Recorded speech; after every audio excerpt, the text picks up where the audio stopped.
dinukum waliyadin. Orang sini sudah rukun antar agama karena perang agama terbesar terjadi tahun 800 di sini antara Wangsa Shailendra sama Wangsa Sanjaya. Wangsa Sanjaya beragama Hindu, Wangsa Shailendra beragama Buddha. Sampai Raja Hindu takut menjadi raja. Panukuh pergi ke India.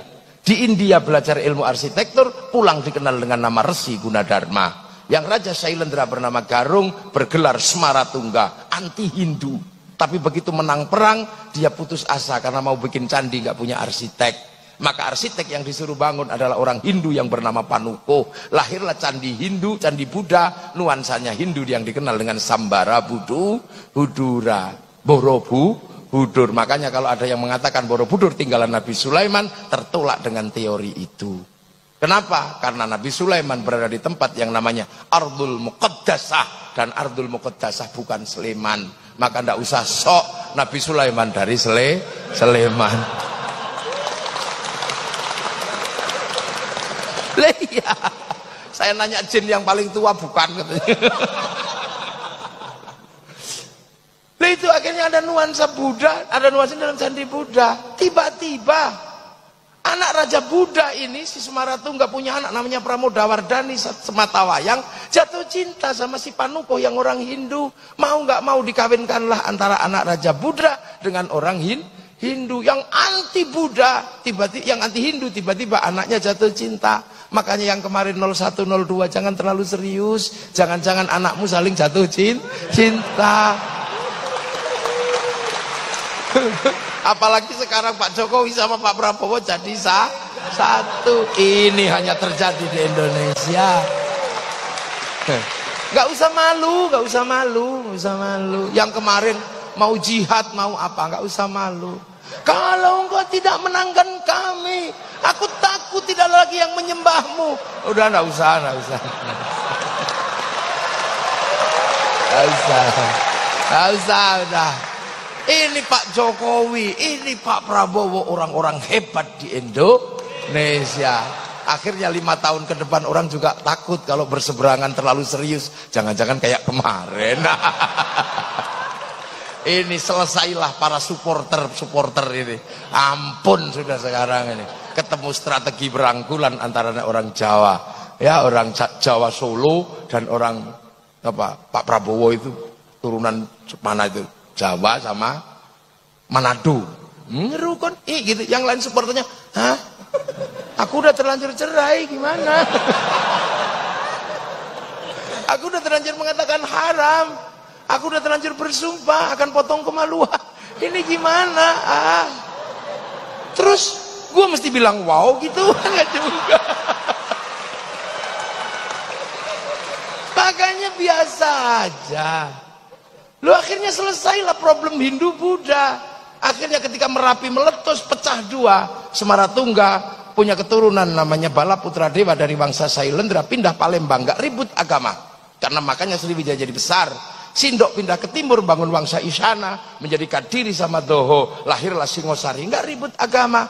Pada zaman Majapahit, di zaman era Brawijaya, bangsa ini dirukunkan dalam satu kerukunan besar namanya Bhinneka Tunggal Ika. Setelah itu saling jaga, Hindu jaga Buddha, Buddha jaga Hindu. Maka kemudian kalau ada Banser, ada Ansor kok jaga gereja, nggak usah ribut. Itulah warisan asli bangsa Indonesia. Di Bali yang jaga masjid pecalang, di New Zealand yang jaga masjid orang Nasrani. Nggak usah ribut. Tumpeng masuk gereja, nggak usah marah, nggak usah emosi, nggak usah. Hanya karena kebiasaan, nggak usah. Udah biasa aja ini Indonesia. Nonton film Korea biasa aja, nggak usah kafir. Masa gara-gara kalah ganteng sama aktornya terus bilang kafir? Jangan gitulah. Kita biasa aja. Jadi kita ini punya bangsa. Jadi kita rukun, makanya kiai rukun karena bineka.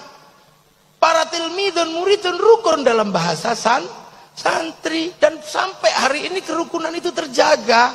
Hanya di Indonesia Yamaha rukun sama Honda, hanya di sini. Hondamu apa? Mio, itu hanya di sini. Hanya di sini minuman botol rukun dalam nama Aqua. Hanya di sini mie instan rukun dalam nama Sarimi. Hanya di sini seluruh pompa air rukun dalam nama Sanyo.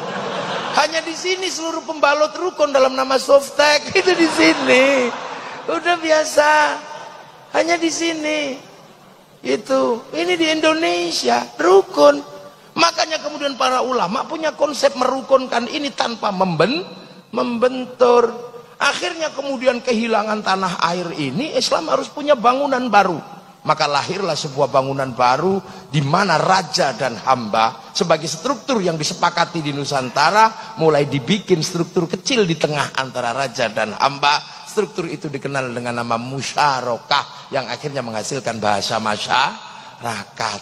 Lah kalau sudah masyarakat, jangan raja, jangan hamba saling menindas, tapi hidup saling bertanggung jawab. Konsep hidup saling bertanggung jawab tawarannya adalah dari Rasulullah, kullukum ra'in wa kullukum mas'ulun an ra'iyati. Maka hidup bersama dalam musyarakah, orangnya disebut ra'iyah atau rakyat. Akhirnya raja dan hamba melebur dalam konsep ra'iyah. Dan satu-satunya bangsa muslim dunia yang sanggup mengambil kalimat Rasulullah untuk menyebut warga bangsanya dengan sebutan ra'iyah hanya ulama Indonesia.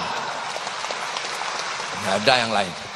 Tapi ulama nggak marah, harus dihapus semua nggak. Yang kawulo masih boleh bilang kulo, yang hamba masih boleh bilang ambo, yang abdi masih boleh bilang abdi, yang sahaya masih boleh bilang saya, masih boleh. Jadi gitu.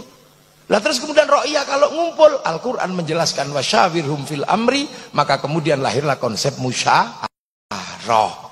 Lah kalau musyawarah jangan menang-menangan sendiri. Al-Quran mengajarkan tafassahu fil majalis wafsahu yafsakhillah. Maka ruang musyawarah namanya majelis. Ngangkat pemimpin standarnya wasi'a kursiyus samawat, maka kedudukan pemimpin disebut kursi. Sunan Ampel nata ini semua. Datuk Ribandang dikirim ke Sulawesi, Aryo Abdillah dikirim ke Palembang, Hatib Dayan dikirim ke Kalimantan. Lahirlah sistem ro'iyah, sistem musyarakah. Kemudian ini bersatu, Belanda datang, dilawan secara bersama-sama. Belanda pergi, daerah yang merupakan konsep para wali bersatu dalam sebuah nama wilayah. Artinya al-wali meninggalkan wilayah, dan wilayah itu dinamakan Negara Kesatuan Republik Indonesia. Makanya kalau ada pertanyaan kenapa Arab satu bangsa bisa pecah menjadi puluhan negara, kenapa Eropa satu bangsa bisa pecah menjadi puluhan negara, tapi kenapa Nusantara yang puluhan bangsa mampu bersatu dalam satu negara? Karena ada santri, ada kiai. Ini jawabannya. Dan kalian menikmati itu hari ini, siapapun apapun aliranmu, menikmati itu. Yang Nasrani, yang Hindu, yang Buddha, yang Islam menikmati itu semua pada konsep besar Bhinneka Tunggal Ika. Makanya kita pakai merah putih. Penyelesaian kita antar bangsa pakai Pancasila. Makanya jangan kau bawa sistem penyelesaian bangsa lain menggunakan dibawa ke sini. Perdebatan penyelesaian bangsa setelah Bung Karno, zaman Balai Pustaka, apakah akan diselesaikan dengan cara Eropa? Tidak bisa. Lahirlah sebuah novel yang kemudian dikasih judul Salah Asuhan. Apakah akan diselesaikan dengan cara Arab? Tidak bisa. Lahirlah novel di bawah lindungan Ka'bah. Apakah akan diselesaikan dengan cara Indonesia full?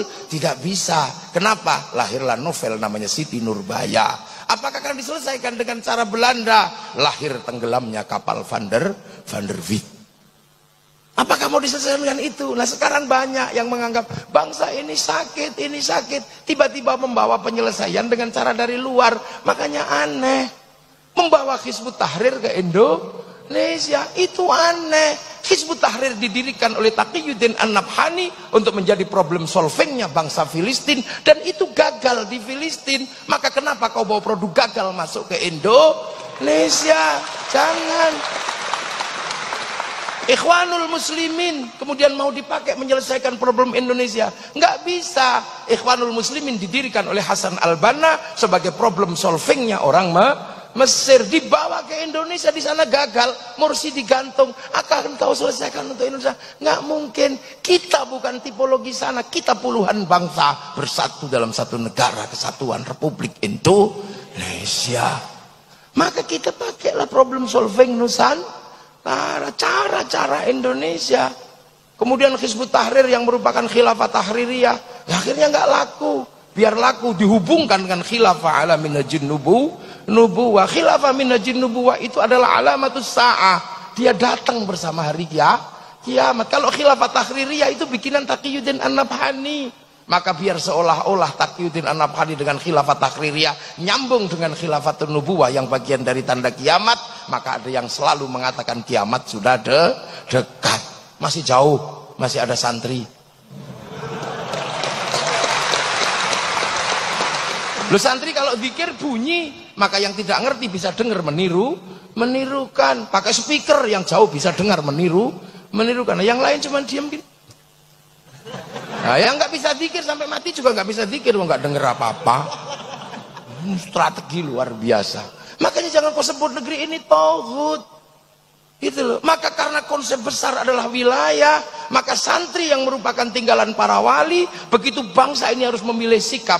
Apakah sikap memilih dasar Islam ataukah sikap memilih dasar bangsa dan negara? Kiai Hasyim Asy'ari memilih sikap bagaimana membangun bangsa dalam ketuhanan yang Maha Esa, meninggalkan yang namanya dan kewajiban syariat Islam bagi pemeluknya.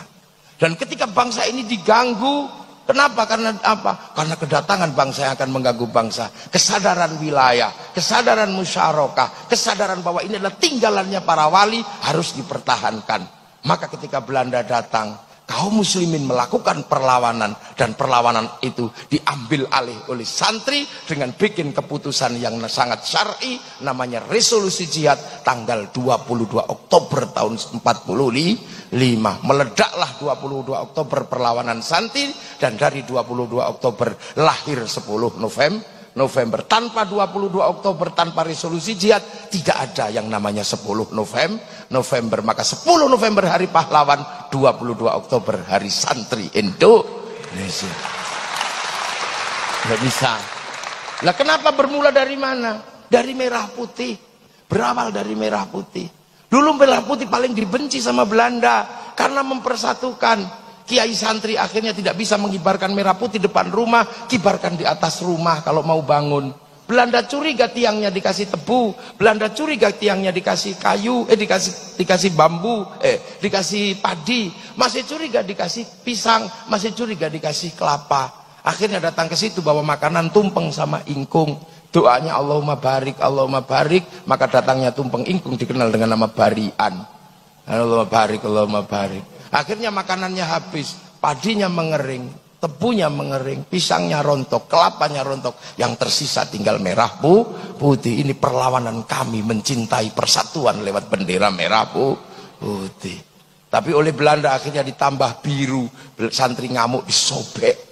Begitu disobek mereka ngamuk semua, dan yang paling bertanggung jawab adalah santri. 22 Oktober resolusi jihad menghasilkan peristiwa 10 November di Surabaya. Makanya bagi anak milenial kadang merah putih hanya berharga 50.000, tapi santri yang menganggap ini bagian dari perjuangan nenek moyangnya mempersatukan Nusantara, maka merah putih berharga nyawa, ribuan nyawa. Sekarang merah putih tidak minta darah dan tidak minta nyawa, hanya kita minta diangkat oleh tangan kita kiri. Bagi anak milenial yang nggak mengerti ini, dia akan mengatakan tauhid, mengatakan bid'ah, mengatakan musyrik. Ini pasti zaman perang nenek moyangnya, bukan bagian dari sejarah perlawanan bangsa. Ini Nusantara. Dan sekarang bangsa ini terus akan maju. Di tengah pergeseran besar antar bangsa.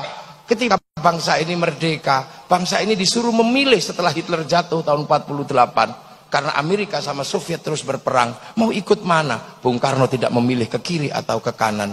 Akhirnya kemudian Bung Karno dijatuhkan. Sampai di eranya Pak Harto, kiri dan kanan masih terjadi Amerika sama Soviet. Dan hari ini pertarungan besar Amerika sudah mulai diruntuhkan oleh kekuatan baru namanya Shanghai Corporation.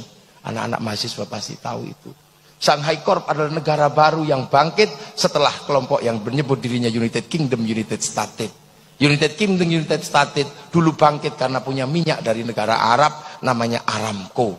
Maka setelah Aramco tidak lagi mensuplai, maka kemudian negara-negara kecil-kecil ini mencari minyak dari negara Syiah, negara Sunni, lahirlah kelompok besar namanya Shanghai Corporation.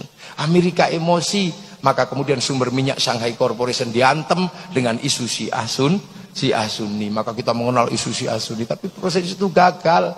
Kenapa? Karena Indonesia nggak terlibat. Coba Indonesia terlibat dalam konflik itu, pasti jadi.